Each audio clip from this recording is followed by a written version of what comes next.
selesai. Dan isi daripada pemeriksaan itu poinnya cuma 17. Poinnya cuma ada 17 pertanyaan. Nah, tapi ada satu pertanyaan isinya beranak, ada yang 5, ada 6, ada 8 gitu. Ya, 17 pertanyaan aja.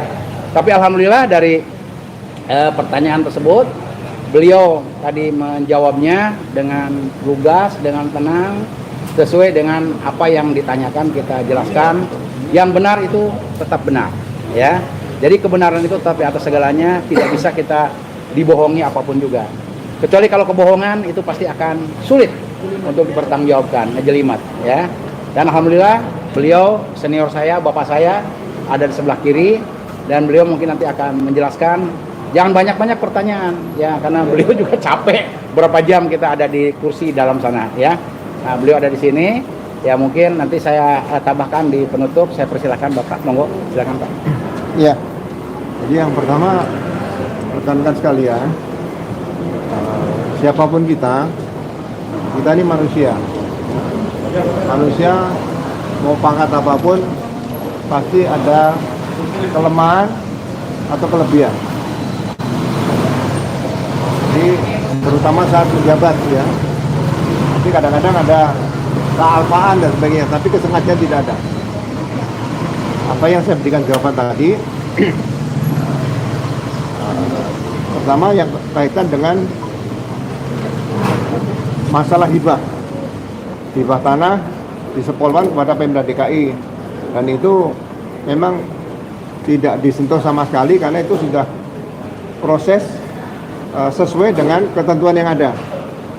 Yaitu kalau hibah kan berarti pakai Undang-Undang Nomor 1 Tahun 2004, ya, tentang keuangan negara. Jadi kita tidak boleh tukar guling atau rislah, nggak boleh sesama instansi pemerintah. Itu sudah saya lakukan tentang hibah. Kemudian setelah itu proses selesai 2012, Pemdiklat mengajukan dukungan hibah dari Pemda DKI, hibah dana, nah, itu sebanyak hampir 121 miliar. Ya. Suratnya saya tanda tangan dengan rincian yang 51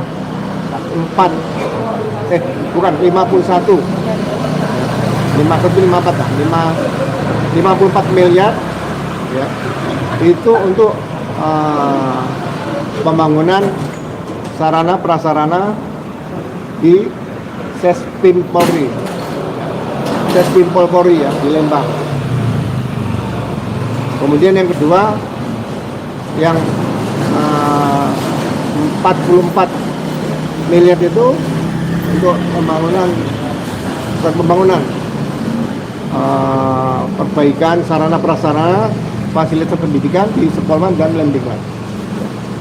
Kemudian ada yang 25 miliar untuk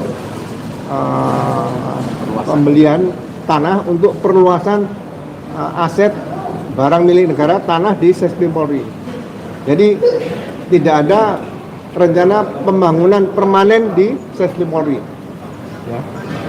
Nah, anggaran sebanyak katakanlah untuk di Sespim Polri tadi itu juga dilengkapi tadi dengan pembangunan, bukan pembangunan, dibangun jembatan. Ya.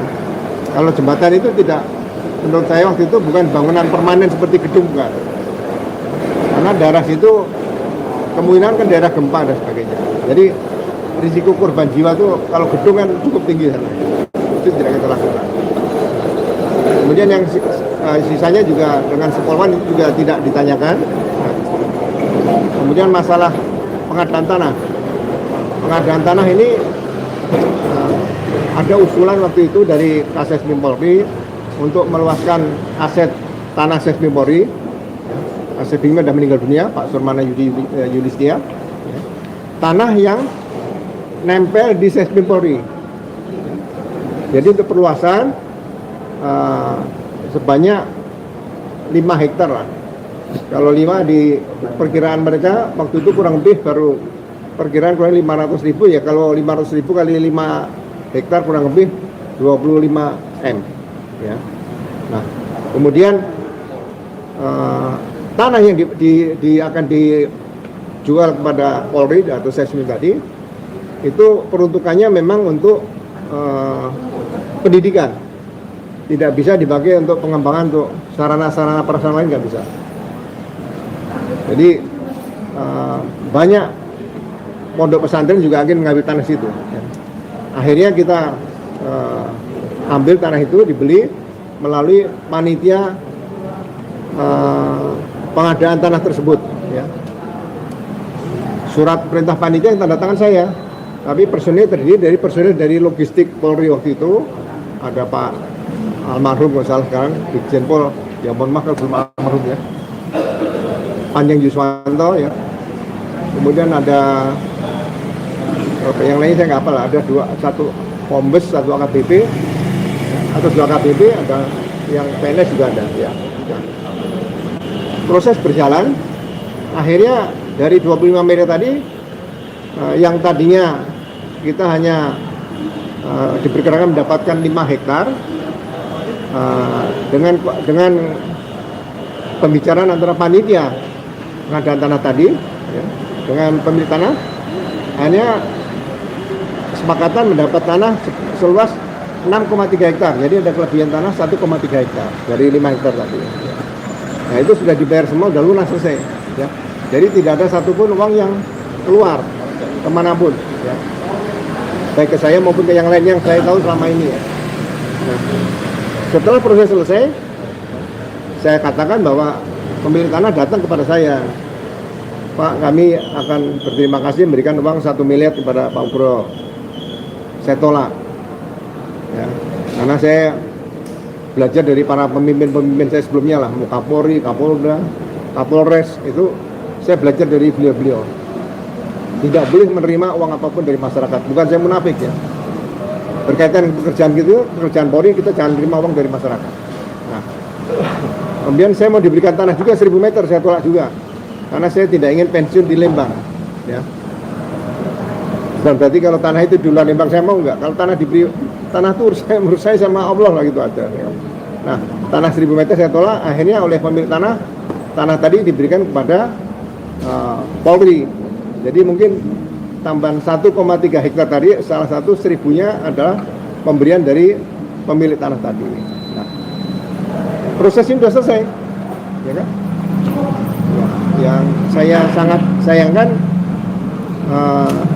sejak 2011, 2012 sampai sekarang, pada saat saya masih aktif sampai 2014, masalah hibah, masalah pengadaan tanah untuk perluasan aset Sesbim tadi tidak pernah diperiksa oleh atau diaudit oleh internal auditor kita, yaitu Irwasum. Tidak pernah diaudit juga oleh BPK RI. Ya kan? Dan Polri selalu mendapat BTP dari BPK. Ya kan? Kalau saya pelajari berkaitan dengan administrasi, sekali lagi ya kemungkinan ada kesalahan administrasi ya, mungkin ya. Tapi belum saya temukan. Tapi harusnya yang menangani awalnya harusnya Irwasum. Ya. Jadi kita kan mengenal asas di hukum pidana kan ultimum remedium. Jadi pidana terakhir. Ya. Jadi kalau bisa diselesaikan dengan administrasi negara atau perdata, nah baru terakhir tadi dengan pidana. Ya. Jadi saya berharap ya perlu dicek kembali nanti masalah berkaitan dengan proses pengadaan tanah sebagai upaya perluasan tanah Sesbim. Itu sebaiknya tim Irwasum kalau masih ada kesempatan untuk meninjau lokasi tersebut, ya peruntukannya untuk apa sekarang seperti itu, ya. Jadi sekali lagi saya juga mengucapkan terima kasih pada para penyelidik tadi yang mendengarkan saya dengan baik-baik dan saya ceritakan apa adanya seperti itu. Terima kasih. Kira-kira untuk penegasan aja, pemilik tanah itu siapa sih Pak? Pak Insinyur Rudi, ada di Bandung. Yang lain? Pak, ini setelah klarifikasi ini apakah nanti ada undangan lagi atau seperti apa Pak? Terserah penyelidik nanti. Ya kan? Saya baru tahu bahwa Kortas Tipikor ini langsung di bawah Kapolri, bukan di bawah Kabareskrim ya. Ada lagi? Cukup? Baik. Pak, udah Pak. Thank you, terima kasih ya. Ada sampaikan? Iya, Pak. Nggak ada. Hah? Ada sampaikan? Apakah ada keterangan lain? Nggak ada. Baik ya, demikian tadi disampaikan oleh Bapak Komjen Pol Dr. Groseno Sarjana Hukum, mantan Wakapolri, ya. Ingat, mantan Wakapolri. Jadi mohon doanya aja ya, beliau sudah belak-belakan, sudah terbuka dan lain sebagainya, menyampaikan tentang adanya undangan klarifikasi ini. Semoga yang beliau sampaikan ini betul-betul memberikan kepuasan clear dengan masalah ini. Jangan ada lagi muncul kriminalisasi terhadap siapapun juga, ya. Apalagi beliau orang kedua di Polri, ya. Sampai terjadi begini, bagaimana dengan yang lainnya? Mungkin itu dari saya, ya. Terima kasih. Terima kasih. Ada sampaikan lagi? Cukup? Baik.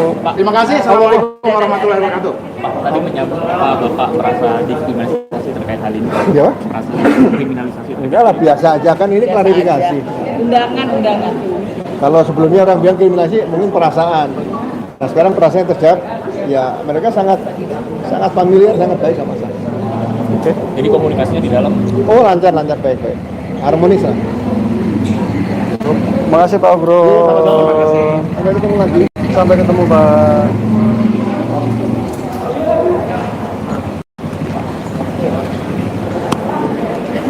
Mau ambil dia.